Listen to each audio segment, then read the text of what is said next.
Hello, welcome to Santosh vlogs.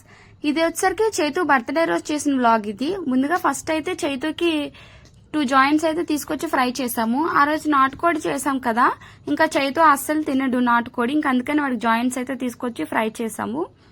ఇంకా బిర్యానీ అయితే first తాలింపు పెడుతున్నాను. ఇంకా వాళ్ళు కోడి అయితే చేపించి అయితే తీసుకురావాలి కదా, ఇంకా అందుకనే లేట్ చేయడం ఎందుకని రాగి సంగటి బిర్యానీ అయితే చేశాను. బిర్యానీ అయితే మొత్తం మిక్స్ చేసుకుని పక్కనైతే పెట్టుకున్నా. ఈలోపు రాగి సంగటి కూడా మనకి రైస్ అయితే బాగా మెత్తగా అయితే ఉడికిపోయింది. ఇంకా ఈ పిండి అయితే వేసి కలుపుకోవడమే, కొంచెం గట్టిగా, కొంచెం సాల్ట్ అయితే యాడ్ చేసుకోండి. ఇంకా మనకి రాగి సంగటి అయితే అయిపోయినట్టే. బిర్యానీకి నేనైతే 2 kgs అయితే చికెన్ అయితే తీసుకున్నాను. ఇంకా ఇది వచ్చేసరికి రైస్ వచ్చేసరికి కేజీ అయితే రైస్. ఇంకా మనకి 10 రూపీస్ ప్యాకెట్స్ అయితే అమ్ముతారు కదా, మసాలా ప్యాకెట్స్ బిర్యానీవి, అవైతే 2 తీసుకోండి. ఒకటైతే ఇప్పుడు మిక్స్ చేస్తున్నారు కదా, ఇప్పుడైతే వేసేసుకోండి.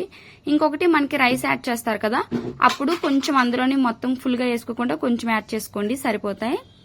ఇక్కడ ఇదైతే మనకి ఉడికేలోపు నాటుకోడి కూడా వచ్చేసింది. దీనికి కూడా ఆనియన్స్ అయితే కట్ చేసుకుని పక్కన పెట్టుకున్నాం. ఇంకా నాటుకోడి కూడా ఆనియన్స్ అయితే మగ్గిపోయింది కదా, చేసేస్తున్నాను.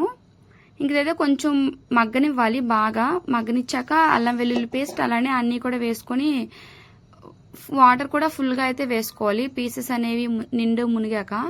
ఇంకా మనకి వాటర్ అయితే యాడ్ చేసుకుందాం. బిర్యానీలో రైస్ ఎంతైతే తీసుకుంటామో, అంటే నేను ఆ గ్లాస్ తోనే రైస్ అయితే తీసుకున్నాను, కేజీ రైస్. ఇంకా అందుకనే ఆ వాటర్ తో ఇప్పుడు గ్లాసు రైస్ తీసుకుంటే 2 గ్లాసు వాటర్, అలానే చికెన్ ఉంటుంది కాబట్టి ఇంకో ½ గ్లాస్ వాటర్ తీసుకుంటే సరిపోతుంది.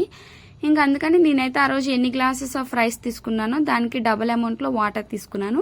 అలానే ఒక ఫుల్ గ్లాస్ ఆఫ్ వాటర్ అయితే చికెన్ ఉంటుంది కదా, దానికోసమని అందులో ½ వాటర్ అయితే తీసుకున్నాను.